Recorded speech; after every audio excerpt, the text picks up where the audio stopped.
Looking for the right answers to hard and sometimes confusing global events? Look no further. SSM's team brings unique perspectives from across the globe. Our in-depth independent reporting is to make you better understand the world as we evolve. In a world where news flies around every minute, you need the ability to relate and connect with what matters and stay up to date.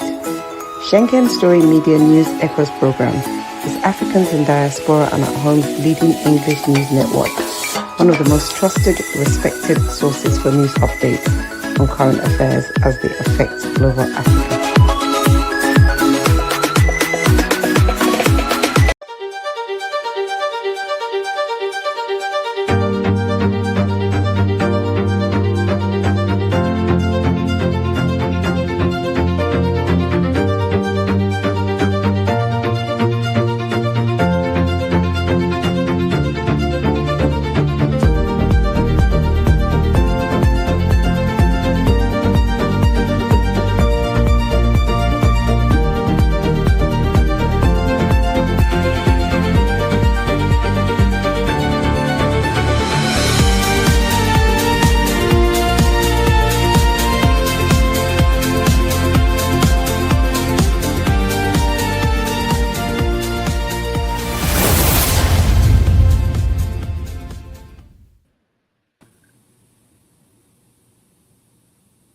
Yes, another day, another weekend, and we're here on this beautiful weekend.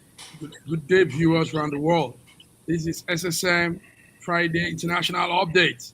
My name is Mark Godwin Iwejuwa, and I'm here with My name is George Chukwu, all the way from Toronto, Canada. Greetings from wherever you are watching us from. We want to welcome you to our show today, this Friday International News Update, and we're going to be loading you up with a whole lot. So just join us. We want your participation. We want you to be able to talk to us and react to us and respond to us, even while we are, pontificating over these issues in our news updates. Thank you for joining us today. Powerful, George. Thank you. Those words are really direct and strong. George, is it hot in Canada this morning? As a matter of fact, no, it's not hot. It's very, very normal. According to the weather is very beautiful. It's not hot at all. So, but it's morning, so we don't know what is going to happen in the afternoon, but it's not going to be too hot. We are seasonal in our temperature now. George, we are melting. We are melting here. We're melting, and wow. But we need to soak it in, because also it might be very cold. When it's this hot, then it will be very cold. It's too hot and when it gets cold. Yeah. Last time when I was with you in Milan, I remember 12 o'clock everybody goes home and they cook and eat and drink until 4 o'clock. They go back to work for another 4 hours. I'm like, I like this one. I remember. All right, George, let's go straight to it. I hope our other colleagues join us, but if they don't, we can handle this. So viewers, this is it, Friday International Update. And like we say, we give perspective from the African in diaspora standpoint. George, let's talk about something. When Tinubu came, the government, let's do Nigerian news first before we go international. When the APC government came, they were emphasizing on something, driving in the $1 trillion economy for Nigeria. I was wondering how that would be done, but yesterday we heard Dangote would be a key factor to that drive for $1 trillion economy plan. George, do you think Nigeria can meet up to that plan? $1 trillion, that's a big one. And is the government also supporting Dangote as a key factor to that? What do you say about this issue? Well, I mean, Dangote Refinery, they have the potential to be a major catalyst for Nigerian economic transformation by reducing dependence on imported fuel, strengthening the naira through lower foreign exchange demands, and creating jobs and boosting industrial growth. If supported by transparent policies and healthy competition, it could become a key driver in Nigerian journey towards that $1 trillion economy. But what we are seeing also, and we have seen him reportedly saying that there are forces fighting against him in regards to this growth that we are actually expecting to take place. So, I mean, it's one thing to say something and it's another to back it up with action. So we saw NNPC fighting against Dangote, manipulating him getting the crude oil that he's supposed to get, whether it's in naira or in dollars. But you see, Dangote has become an international phenomenon. That every time they come against him, he will find ways of making sure that he's not stagnated in his own personal business. Even Dangote right now is importing a lot of crude oil from international world, as much as Nigerian oil, which is Bonny Light, is the best. But yet, because of the internal frustration that he is receiving, he's now importing a lot of oil outside of the country in order to meet up with demand. So this is something that the Tinubu government must sit down and ensure that the policies that are coming are not being frustrated by the evil servants, as our beloved Dr. Femi will say, because we see a lot of manipulation taking place internally to frustrate this particular man from reaching that goal that will help our economy to reach in $1 trillion economy. So I believe that he's unstoppable, because wherever he's failing, even in a lot of countries in Africa right now, are calling on him to help them.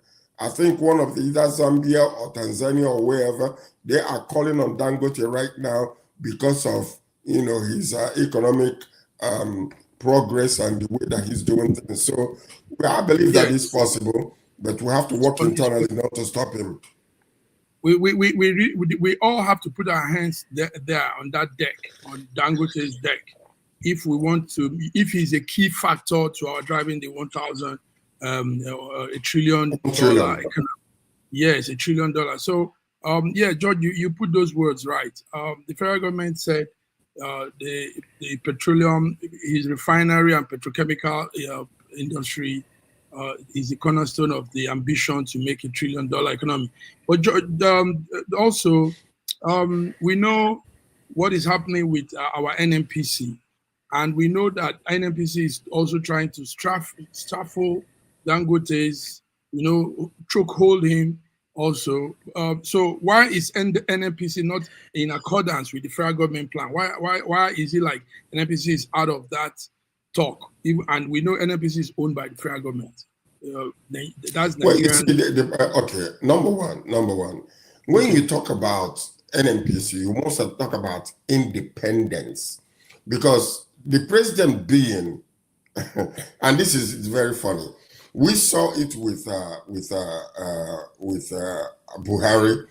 He became the oil minister. Okay, we need independence in that area, because we saw what happened with Emefiele. We saw when he was the governor of Central Bank, there were so many manipulating things taking place when he'll be asked to do something.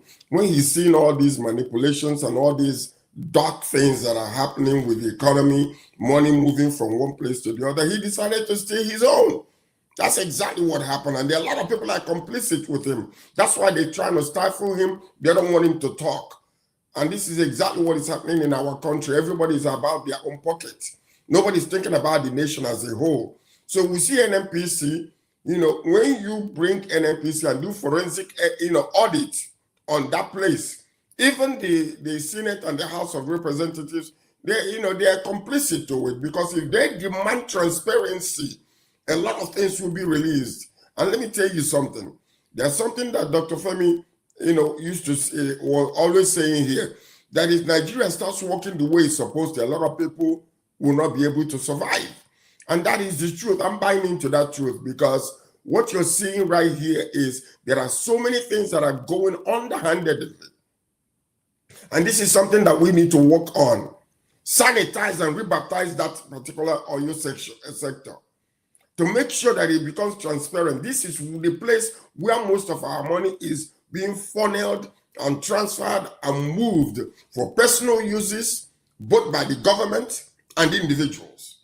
So if I'm the head of an organization and I'm always being called to manipulate the situation or do things that are not the way it's supposed to, then you see these people doing their own thing. Well, if I'm going to do it for a guy, I go do for my own, make I survive. And that's exactly what is happening in our country. The day we begin to accept the truth and tell the truth and walk with the truth, Nigeria will survive. And we look forward to that day. Hopefully it will come. Hopefully it will come. Viewers, we're here on our Friday international update. SSM and George is speaking, fluid talking. George, I know you're a member of the APC party, but yesterday there was a blast from the opposition. They said Tinubu says he wants to go head on and fight to finish with politically. But people are saying, listen, fight the terrorists, fight these Boko Haram, fight these bandits that are putting our country in a state of quagmire instead of fighting political rivals. We know what happened with some of the parties being deregistered and also coming back again and registered up again. And they've been going back and forth for months now, years now. Register, don't register, register, don't, So, George, is it true that he needs to face the terrorists instead of political rivals, taking his energy on these political... You see, what we call the political status quo is happening in Nigeria. Okay, yes. On this platform, I'm not an APC. I want to understand that.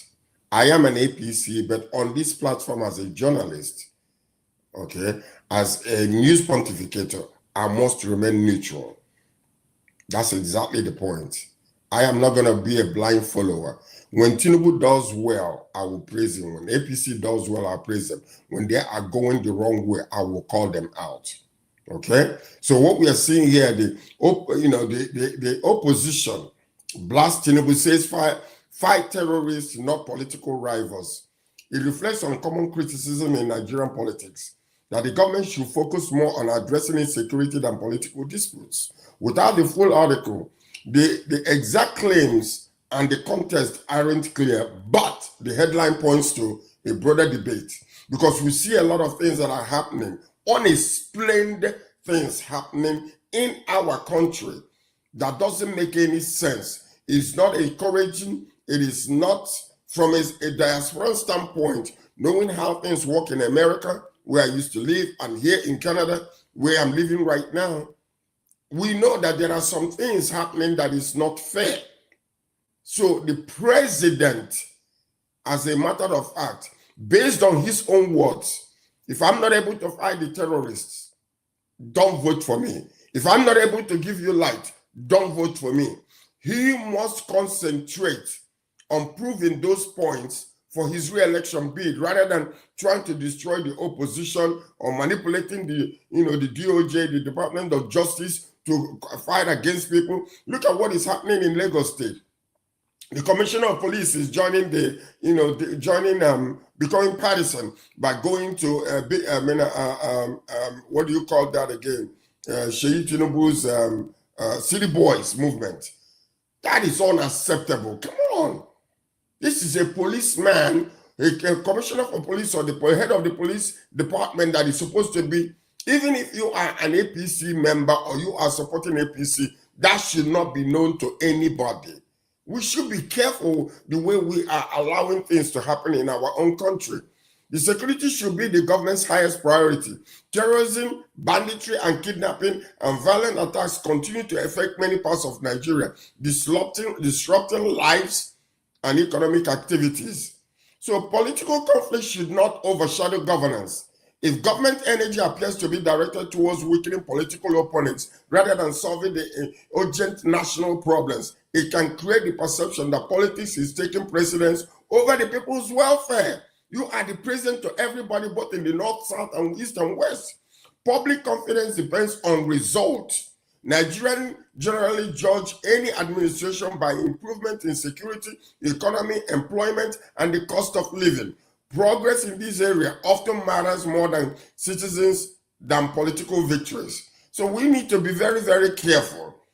Very, very careful. At the same time, every government has the responsibility to enforce the law, maintain political stability. The challenge is ensuring that legal and political actions are not perceived as distracting from the fight against insecurity in our country. There are so many things that are taking place, unexplainable.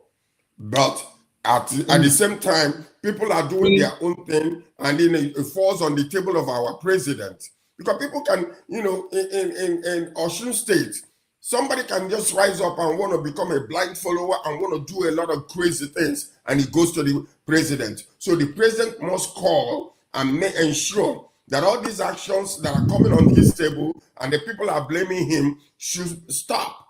Let there be a transparent, clean, clear, and legible process towards the election. That's what we are calling for. He will win. That's what we're calling him to win. Clean and all right, clear.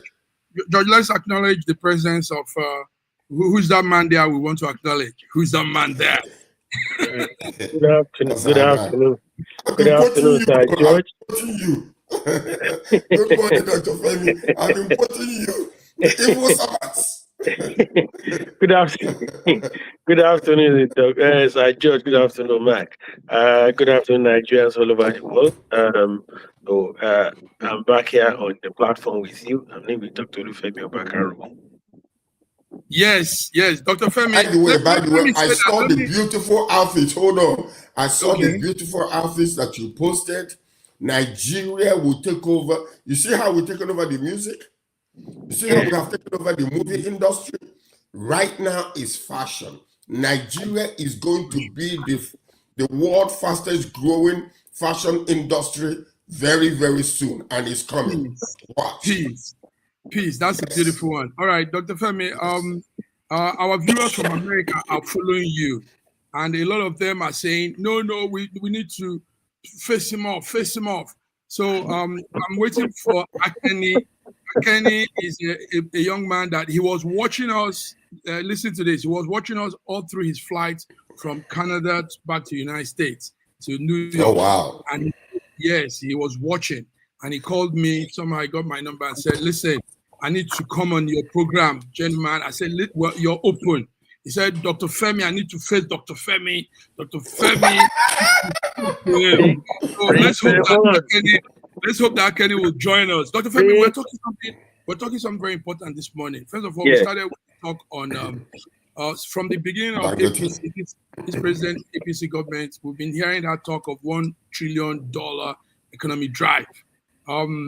Yesterday we found out that the plan actually is on Dangote. Dangote is the key factor. They feel that we can meet up that drive.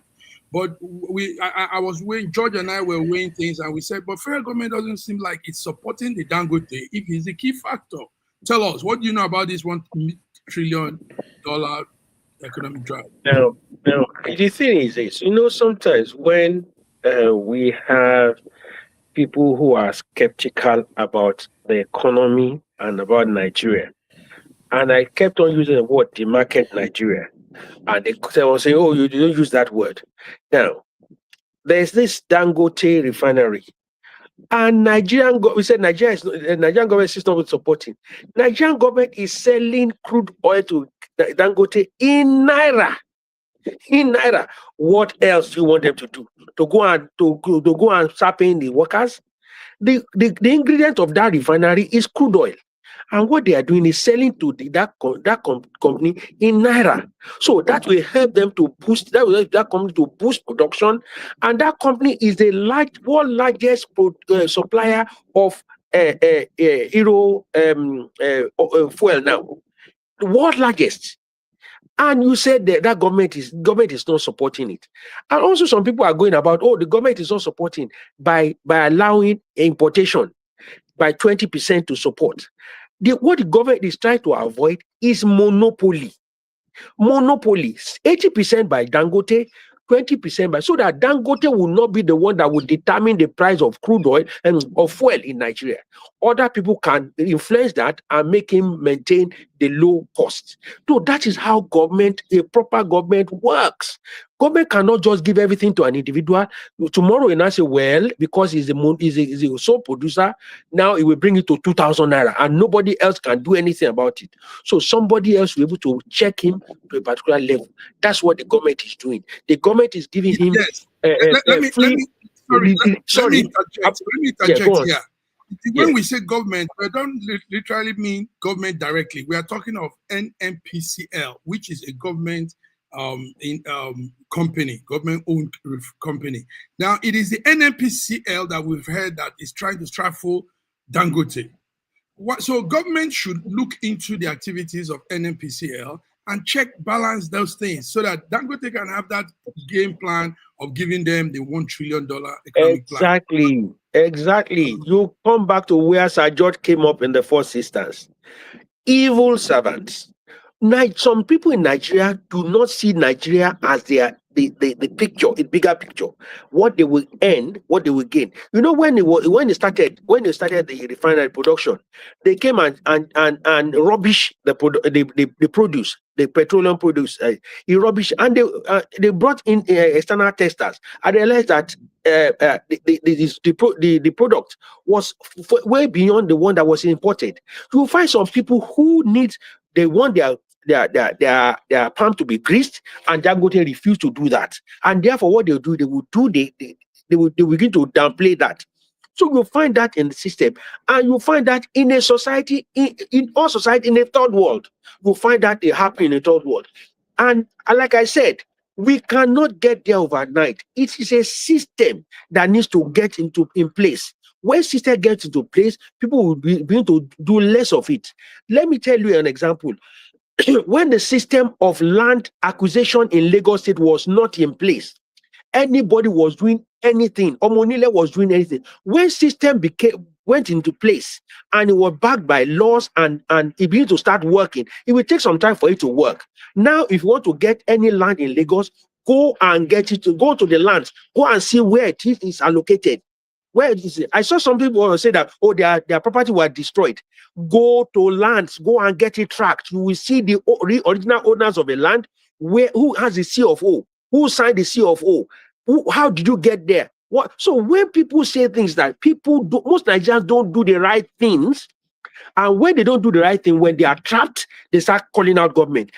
For example, the NNPC you are talking about, some people in NNPC are still anti-Dangote. But we cannot win them now overnight, because they will have to. You let them hang themselves before you grab them. Look at the former MD of. He put himself. He put his neck inside the rope before they hung him. So they are very smart. They are evil servants. They are very smart. They know how to manipulate system, but you have to wait for them to get themselves into that trap before you get them. So it is a work in progress. We don't get there overnight.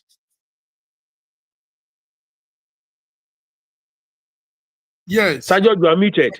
Oh, sorry, Sir George. Yes. So one of the things that I wanted to do in continuation to what I said, or in regards to the second subject we are dealing with, my suggestion to President Tinubu would be to make security the unmistakable centerpiece of his administration right now, because it is international. The world is watching. Okay, intensify intelligence gathering, equipment, and motivate the armed forces and security agencies, to ensure accountability and security operations are being taken. At the same time, engage constructively with the political opponents where possible, because national unity can strengthen the fight against insecurity. George, you are dark. We can't see you. You can't see me, okay. Okay. No, the light, the sun is shining on my face.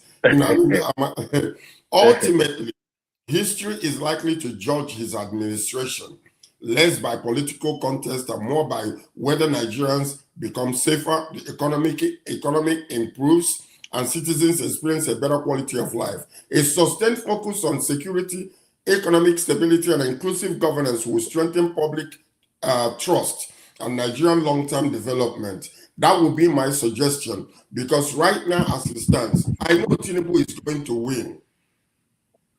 I am hoping that he wins, but let him win fair, clean, in a transparent, credible election. That is my hope.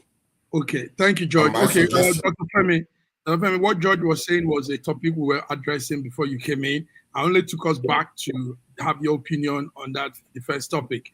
It is that people are saying, oppositions are blasting up Tinubu and saying, fight terrorism, not political rivals. There was a statement he made where he said he will fight to finish politically. And that statement meant, it went into some people's ears the other way. I mean, you're taking your energy to fight political rivals when there are pressing, urgent issues on security, on also the welfare of the people. So, what do you have to say on this? The opposition have nothing to offer Nigerians. They are just beating about the bush. When they make comment, Tinubu did not make comment. They will say he's not talking. When he talks, they time to something else. Tinubu has changed the service chiefs and made a general of Nigerian Army that was a commander of chief of army staff, the defense minister, and we are seeing the effect of it. In a very long time, a Christian, the chief of the defense minister, in a very long time, a Christian. Now we are seeing if he has released money for them. He has expanded the army division. He has increased the number of recruitment in the army, and they have invited for military intelligence from Western world to help. What do they want? Should they go and carry gun and go to the bush himself? What else do they want? Now election is around the corner. Who came to him before he made the comment? The Catholic bishops.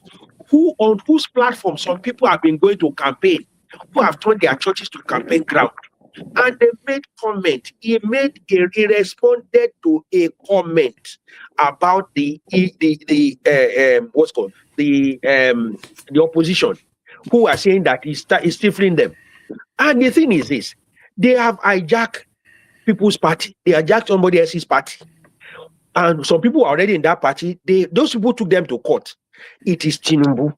If they sleep with their wife, it doesn't get pregnant. It's Tinubu. They were gone to court. Those people are members of those parties before, and they've taken them to court. They were never a member of APC. They were a member of those parties. They took them to court. Because they came to that party, should those people now fold their arms and let them be slapped? No. He said in there, people that cannot uphold the constitution of their party, how can they uphold the constitution of Nigeria? These are the kind of people that are putting themselves in there. Tinubu said, I will fight to the end, because he is also a contestant. If other people can go and make comments, why can't Tinubu not make comments? He was making comment about politics, he made comment about security, he made comment about INEC. So why is this hula baloo about this? Please, if they don't have anything to say, they should go and meet Shehu again and do another interview. Yes, I will support what you're saying and add to it that we saw what happened at the Ore issue, the abduction, where the federal government refused to pay ransom for the first time, like we will hear, and did a clean job, took out these children without any one of them being hurt, except the 2 teachers that were initially killed. Only that there are some contradictions to a lot of things. There are, things that needs to be clear.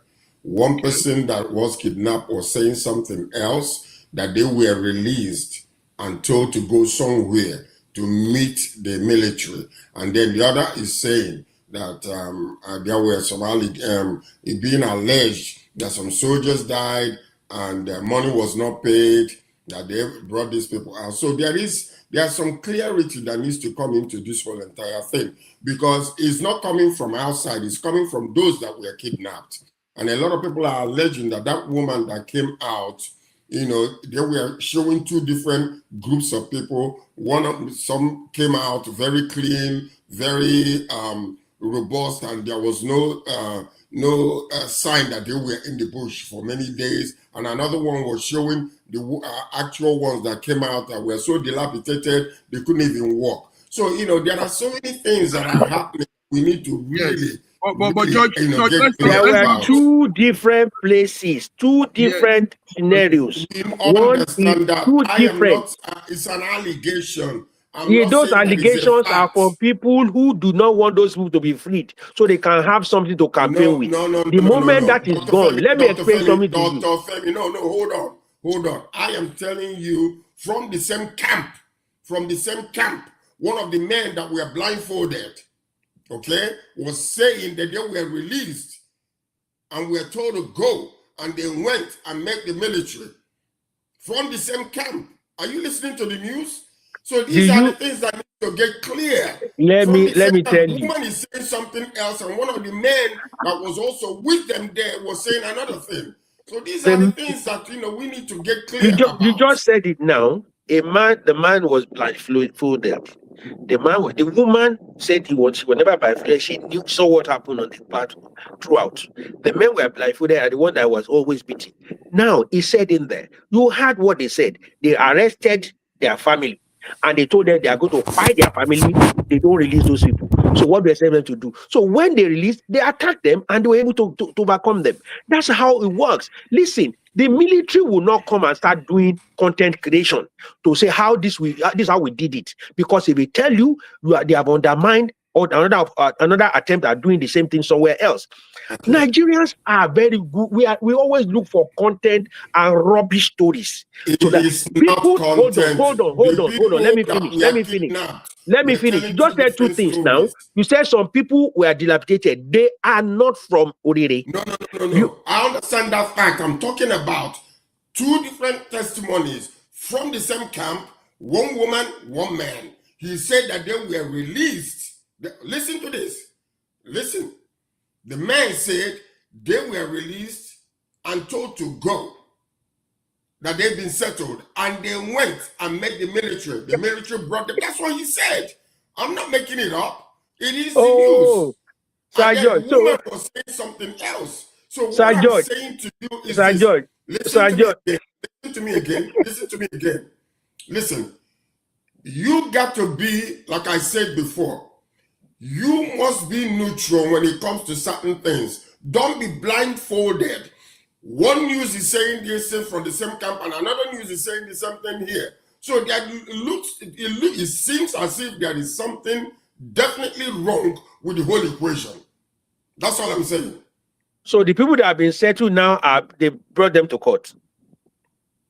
The people that were settled are now, some were acquired. The people that settled, they said to somebody and acquired them. They said to somebody and brought them to court. Does that rhyme? Listen, we are not interested. Orire has been sorted.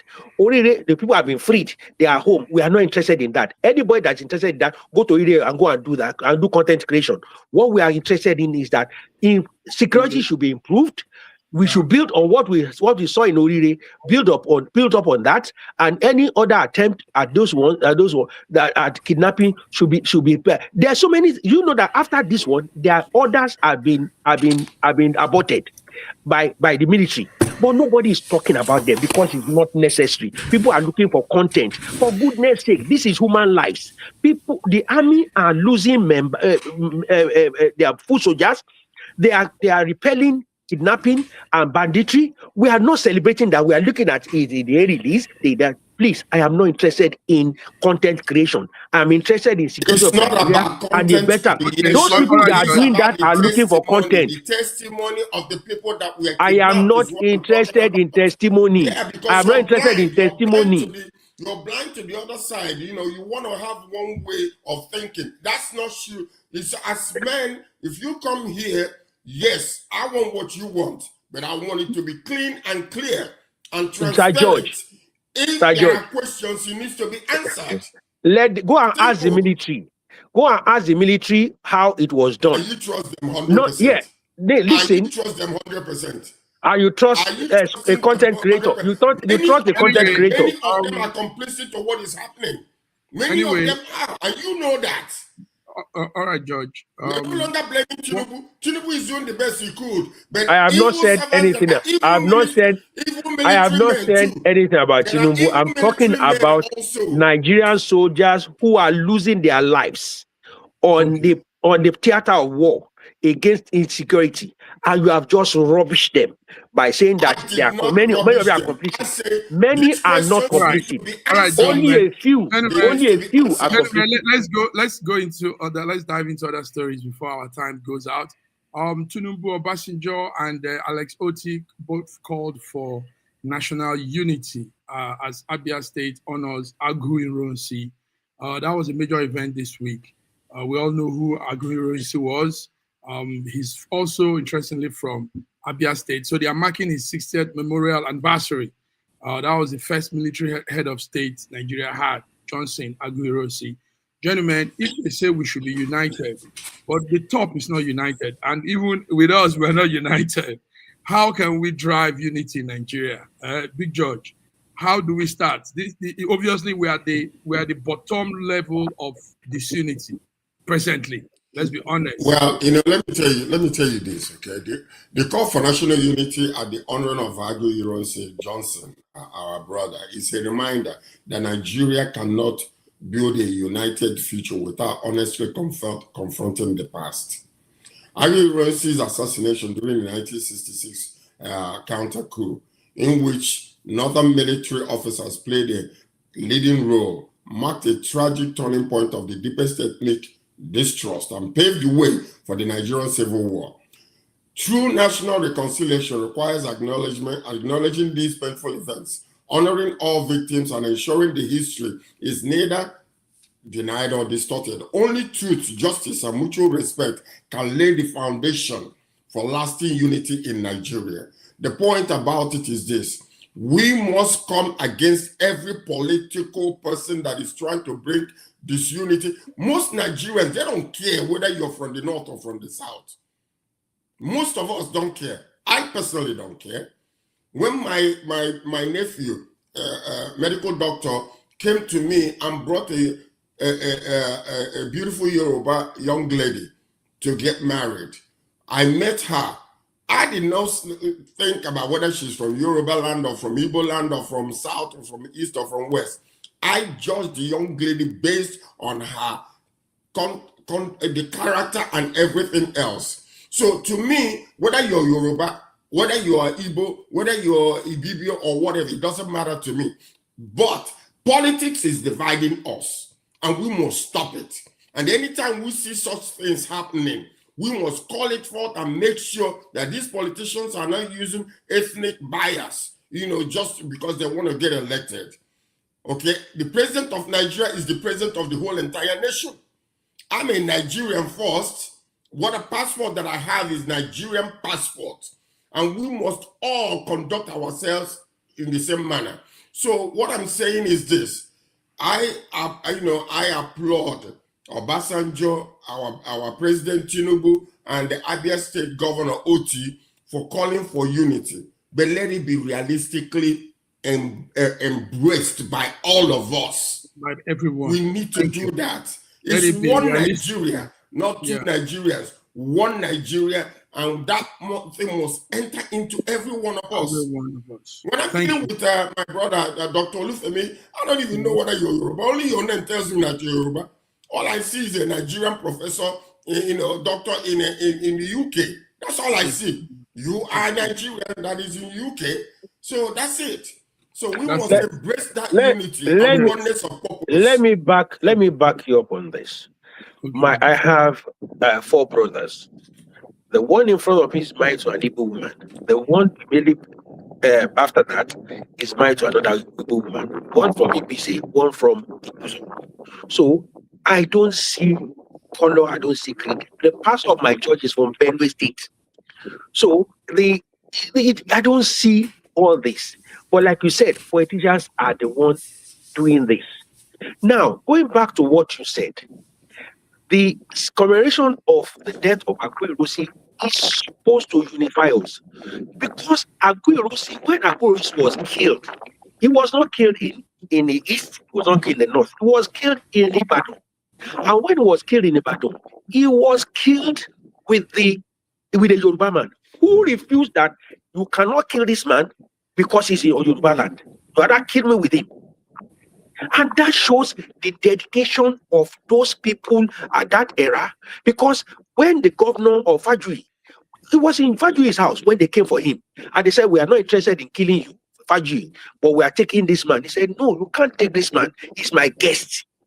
That is the dedication of those people in those era. And that is, I want to say this with all sincerity. That is the Yoruba man for you. That is a Yoruba man for you. If you are his guest, they will rather die for you. And that is what you see in But some parts of the Nigeria are not doing this. Like I said, I have sister-in-laws from the east. I want to tell you this. My sister-in-law wanted to buy a piece of land to do a business in her state, but because she was using her married name, they refused to sell the land to her. She had to go back to her maiden name before they allowed her to do the land. And we say they are Nigerians. So we need to change this orientation and tell the truth to those who are doing it. So part of Nigeria, if you are not from that part, they will not honor you. And we need to do that. Some people are changing the narrative. Some people are changing the thing. But we need to also encourage them and also tell those who are not doing it that you are not doing it. I want to give it to Governor Lesoti for doing this initiative, and also for others to do it. And also, I know Faju is always celebrated in Ibadan every time of this year, but this is also good for Abia State. This is also good for Abia State. But let me say something too. Every man sees things from their point of view, their own eye. But listen to this. Growing up in Lagos, I was born in Lagos. Growing up in Lagos, I saw tribalism to the core. I am an Igbo man, but you see, you can feel it. In fact, at some point, you're scared if they don't lynch you. I'm talking of growing up in Lagos. Yes, you might laugh, but it's true. I grew up in the core of Lagos. I understand all the up and down of life. So the Yorubas are very tribalistic. It's not true what you said. Yes. But you see, it is somehow it might not be everybody. It's some people. I mean, we had those words of Nyamiri, Omonna. And I grew up with those things. It was after entering the university that I had some level head. All through my life as a child, I was, those words were always in our ears. If you go places, they'll say, Omonani, and not only me, a lot of Southern Easterners suffered that, I can tell you. In fact, there was a time one boy from Festac wanted to write a book on tribalism, Lagos and tribalism. Well, so you are seeing it from your angle, but I tell you, it's worse. It's terrible. I can tell you. I mean, I'm talking of 70s, 80s, 90s. I don't know how it is now. 70s and 80s was just after the Civil War, so yes, you can expect that. No, yes. Don't give an excuse. You said no, not excusing. No, you said you are the one that said yes. And also, it was happening in State House, ministries, all of that was happening. Yes, I did contracts with MPA, the National Maritime Authority, MPA, Nigerian Ports Authority. I did contract, and I know what the words, how it was amongst people. So, but we hope that we will fight against this. It's not just the politicians; it is also the mindset of the people. Sir George, what happened is because the Igbo man, the Southeasterners went through the war. There's that trust is not there. The Southern Easterners are looked as enemy, as people that you can't trust, because of that war, that Biafran war, and also because they think that we try to play smart, So it will be there. And I even found out that even in the north, I was in Kaduna, I was in Jos, even in the north, the northerners see the Southern Easterners like that. So it's a problem, and it's a real thing. It's not. I'm not making up story. I'm an advanced man. I schooled here in the West. I lived in Nigeria. So if I'm talking, I'm saying it from all sincerity. Experientially, yes. Yeah. No, it's personal experience. So anyway, let's pray that unity comes into Nigeria. We need unity. We need to look ourselves as one people instead of this South. I'm Igbo, I'm Yoruba, I'm Hausa, and all of this. Gentlemen, let's come to some international news before our time goes on. The European Football Authority says they will boycott FIFA as FIFA plans to privatize its organization. Dr. Lufemi. I want to fully give my 110% behind as regards this. Now, football is a form of sports that we all enjoy, and now the business end of it is now killing the sport. Now, the last FIFA World Cup was the most expensive in the history of the sport. To the extent that the Americans are now demanding taxes on the winners or the winning bonuses of teams that play in them, because they got them the money on their soil. They want to tax those who are, even they want to tax Spain for the amount of, they want $50 million. They want to tax them for winning that money on their soil, which has never happened before. They want to tax players for getting match bonuses because they played in America. They want to tax them for it. That is unprecedented, and that needs to stop. And now FIFA is now bringing in business into it. That is to say that most teams that played in the competition, that has been a part of that competition, are going to be paying the proceed. We have to go through marketing and all the stuff for private individuals who will fund, and before you know it, because of this motive and not because of this interest, the national interest, it will be put aside, business interest will be put forward. Also, UEFA on its own has its own financial obligations to the nations under which they play, which are European countries, and you are going to now subject that to FIFA a business end. That's not going to happen, and that's going to kill football. Now, when the likes of businessmen comes in there and determine, where this is where we're going to have it, this is how much we're going to sell the ticket. No. We are now putting business ahead of the sport, and when we do this, we're going to kill the game. So I support the boycott. Well, I think if this is true, this would be one of the biggest crises in football history, honestly speaking. And there has been a lot of interference, when it comes to the US and all those things. A World Cup without UEFA nation will severely damage the tournament's prestige and the competitiveness. FIFA and UEFA must find a common ground, because of football's greatest competition should be guided by transparency and the interest of the game, not become divided over commercial disputes. And this is exactly what will happen. And the reason why most of these things are happening is because of North America getting interested in football. Because originally, they never had any of this issue before. They never had any of this issue. It used to, we're not saying that they are perfect. We're not saying that there are no mago happening in between, but it's been clean and clear to the extent where it was acceptable. Do you understand what I'm saying? So North America get involved in this. They're commercializing this thing now, and they're trying to bring their own level of what I don't know if commercialization into the whole entire thing. Taxing people that are playing in your own country? Like, who does that? So these are the things that needs to be pushed against and stopped. And let me tell you something. If allowed, do you know what is going to happen very soon? You know how basketball, when they say world, international, they call it, competition that is world, but it's only America.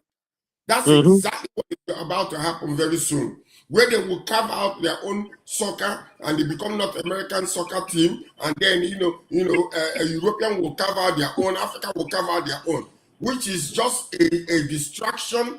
We need to allow FIFA to govern the whole thing and let them be the deciding factors, and whatever that is supposed to fuel this whole entire thing to make it good is what we need to allow. North America should not dictate to them the way things ought to be, except where there are clear evidence that something needs to be changed, and let it be changed. But otherwise, allow when there are to govern the whole entire thing. George, good one. Well, before we continue, we also have George, we can't see you. George, you're in the dark. We can't see you. And I don't know. Yes. Okay. So okay, is it better now? Yeah, better now. Okay. Go ahead, Femi. What's the man's name again? We forgot his name because we've not seen him for a long time. What's the man's name again? What's the man's name? Yes. My name is okay. Yeah, okay, Femi, you're welcome. You're welcome. So, gentlemen, let's move on to some other international news. You're welcome, Femi. Yes. Is it that the hammer is coming hard on South Africa? We heard yesterday that U.S. media personality Oprah Winfield will close her leadership academy she has in South Africa for girls by the end of by the end of the 2027 academic year. Is she looking at the situation of things? Femi, is it a xenophobia thing, or she's just coming to close her academy? That thing was really in South Africa. Yeah. Well, it's not that she's closing her sponsorship of children in South Africa, but I wouldn't be surprised if xenophobia had something to do with it. But they claim that it's because it was always a plan to close the school down. I mean, to transfer the ownership to the locals at some point, and this is the time, I believe she thinks it's time to do it. And some people have suggested that there might be some elements of corruption involved, but they didn't. You know, these things, any bad news is always going to be covered up.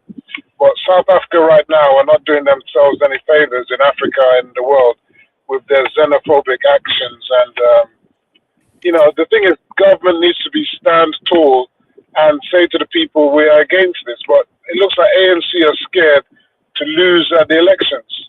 So this is what's happening now. I think, you know, the announcement, I don't think it has anything to do with xenophobia, actually. However, this is not the end of Oprah's commitment to the South African education.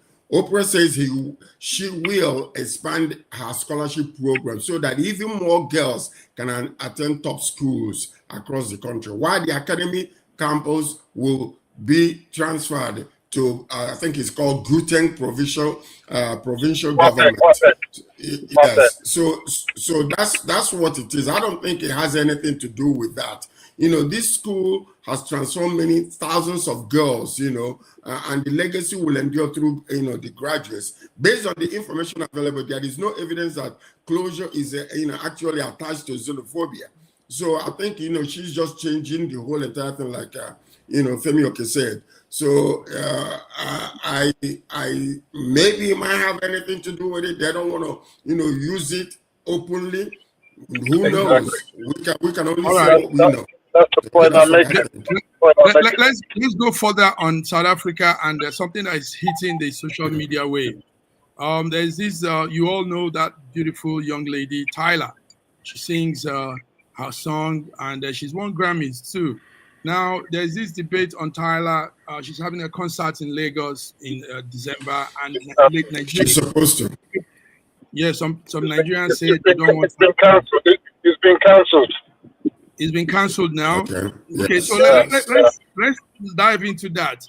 Is it also ideal that it's cancelled? I mean, this young girl has nothing to do with xenophobia. She's just a businesswoman and a musician with style. I disagree with you. I disagree. Okay, I completely disagree with you. Silence means consent. Silence means consent. Silence means consent. When you did not speak up. No. This is. Remember, you remember in the days of Sonny Okosun, Fela, and every one of them were during the apartheid regime. They were using their music to reach out. Recently, when the children were kidnapped in Orire, Davido went to the World Cup and put the names on there. You can do something to show that where you stand. Tyla is pretending as if she won a Grammy. She would have gone to the stage and talk about the situation in but she's just pretending as if it's never happened. And these are black ups. So silence means consent. So I have to use to say that she doesn't know anything. But she's coming to Nigeria where the Nigerians are killed in South Africa and pretending doesn't know. Please spare me. Yeah, I understand what you're saying, but the thing is, there was a situation where Burna Boy was going for a concert before in South Africa, and then he had to cancel his concert because of some threats to. I don't know what he said anyway. So he canceled. So there's a similar thing that's happening with Tyla. If you think about it, you know that there's going to be a threat of danger at any concert that she does in Nigeria, for sure. I can see people just going crazy on the day, and God knows. And we don't want anything bad to happen in her presence. Yes, she should speak out, but if she speaks out, the people of South Africa may be against her as well. So it's a very difficult circumstance. I mean, I wouldn't be like to be put in her shoe, but like you said, she could have said something to the event that all Africans, I love all Africans, or something like that. A statement, a blanket kind of statement that doesn't exactly get into it, but shows that she supports love for all of Africa. That would have been a better thing for her to do. You see, whether we like it or not, when you are quiet, it is an indirect way of being complicit, whether you like it or not. So, sometimes there's a way that you can bring unity by saying things not against your government, but condemning the act itself, that all lives matter. You understand what I'm saying? So even until there is a clear accountability, stronger protection for Nigerians abroad, and visible action against perpetrators, calls to boycott or suspend the concert are understandable, okay, as a peaceful form of protest. We should not allow, look at what is happening. They just killed somebody in front of his store, and this was somebody who got, who was legal with a South African passport. And the last one they just killed, the government have not said anything about it. And as a matter of fact, I am so sorry that our government is weak when it comes to protecting our people. Honestly speaking, we need to be so strong about this. I know that the president, thank you for refusing to meet these delegates that came to see you. And I hope you did not see them. And this is exactly what needs to be done to give these people the understanding. Let me tell you what is happening in South Africa. They are suffering right now. Many of these services that are foreigners that are bringing, that they are chasing away, there's nobody doing it.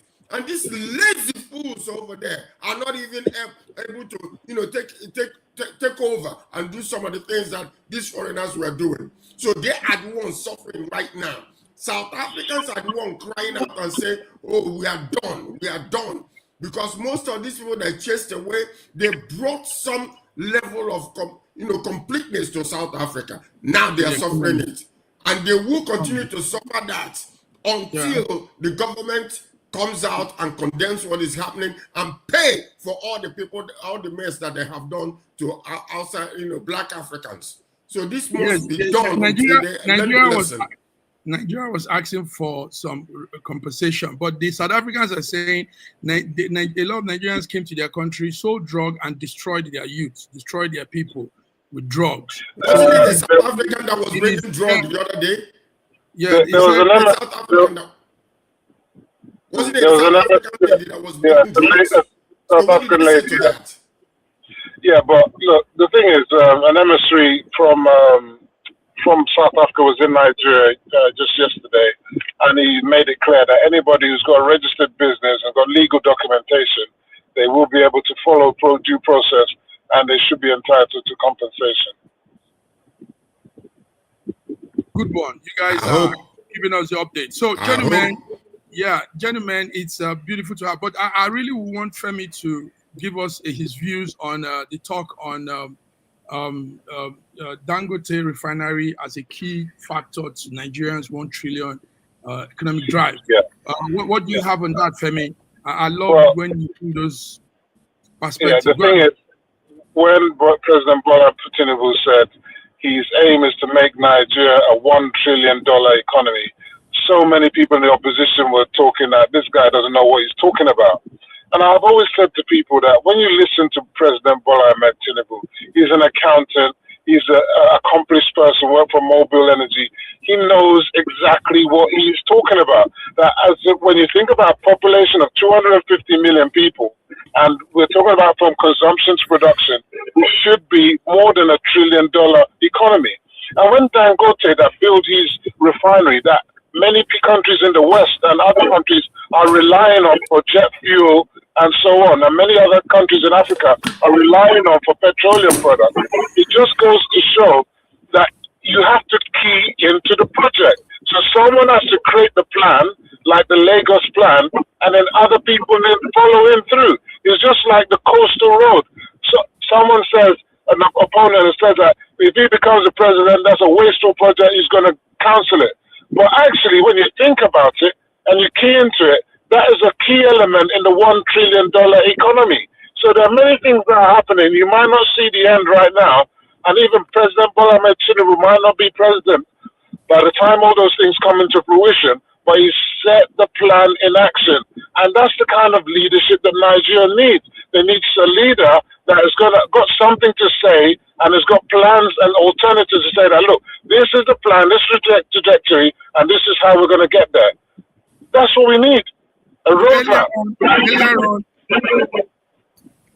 Earlier on, Dr. Femi gave us some good answers to that. But earlier on, we said, take note that it is not a direct attack on Dangote. It is also a systematic attack coming from NNPCL trying to sabotage the man. And NNPCL is a Nigerian outfit. So why can't the federal government also look at the excesses of NNPCL so that NNPCL will not be hitting on the man that we're looking at as our factor? My Godwin, I completely agree with you. What I believe is going to happen, should President Tinubu get a second term, I believe that they will make an IPO and privatize NNPCL's assets, especially the refinery. I think that's definitely going to happen in the second term because it's overdue. They should compete on the same level as Dangote. If they're PLC, like everybody else, then they go to the market and they do their stuff. No government preference, no government protection. That's what they need. And then we'll know whether, they can do business or not. And if they fail, they should go to the dogs. But you know what? Something that I know, that I believe, actually. You see, when the news came out about some frustration that Dangote was receiving, okay? President Tinubu is not Trump. Trump makes decision and put it on social media. That's how he governs. President Tinubu does not govern that way. President Tinubu, I believe, must have called the attention of this NNPCL people. Stop this, what you guys are doing. You are destroying the economy. And because right after that, everything calmed down. We don't hear Dangote anymore making noise about that. So I believe that he must have already called to order those that are distorting this particular situation.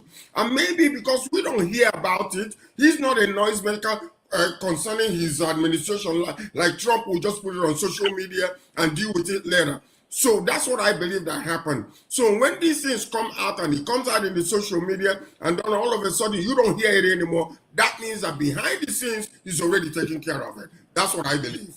We hope so. That's what I believe. All right, gentlemen. Just quickly, if Dangote does 100 billion, that's 10% of $1 trillion. If BUA does their own, Otedola, MFLA, and all of them do their bit, we get into that 1 trillion very quickly. You'll be surprised. All right. Wonderful. All we are praying for is all these good things that are happening on top. Please let it trickle down to the common man so that they will begin to take a breather. Like Tinubu will say, let the poor breathe in Nigeria so that they will enjoy it. That's what we are praying, that God will bless George, him. it's not funny. George, what you're saying is pivotal to what we've always said.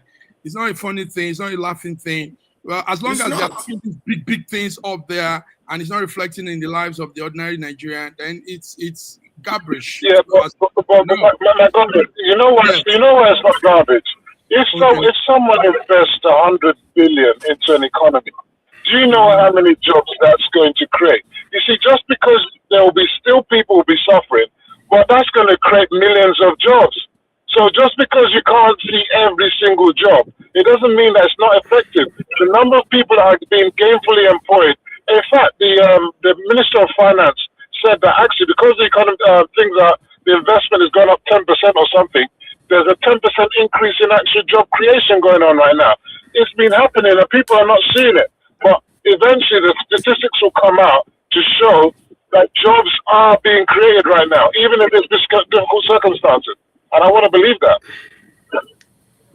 What we need to do is to make sure that there is a census in Nigeria very, very soon so that we can use statistics to measure the progress that is happening. Yes, So, no, the NIN is doing it, George. The NIN is doing it. Mr. President, we are calling on you to please call for census very, very soon. It's been 20 years. We need it so that your progress will be evidently seen through statistical analysis. Thank you, sir. Thank you, gentlemen. Thank you, Femi. Thank you, Dr. Femi. Dr. you Femi, you've been silent there. I am, because I'm enjoying.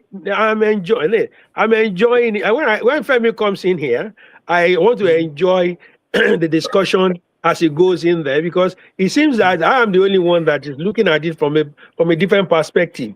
And now that you said it now, hold on now. Hold on.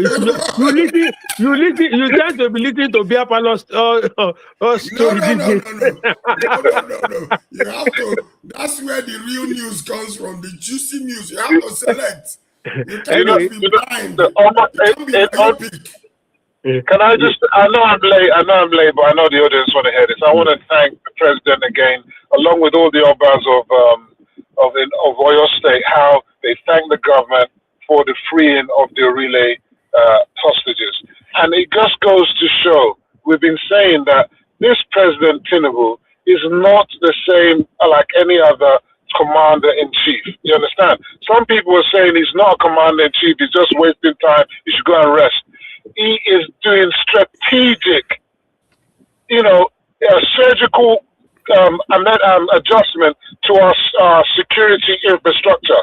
You've had an extra 4 divisions being created. You want to know what the impact of that's going to be in terms of making effectiveness of our troops, rapid response, and so on. He's now doing state police. That's another thing. He's decentralized the recruitment of the military. There's so much going on under the scenes that I just feel that, unfortunately, our opposition, they're not doing their job properly. And they're not looking at these things holistically to see that all these things are elements that are going to increase the indices of security infrastructure and improvement in insecurity.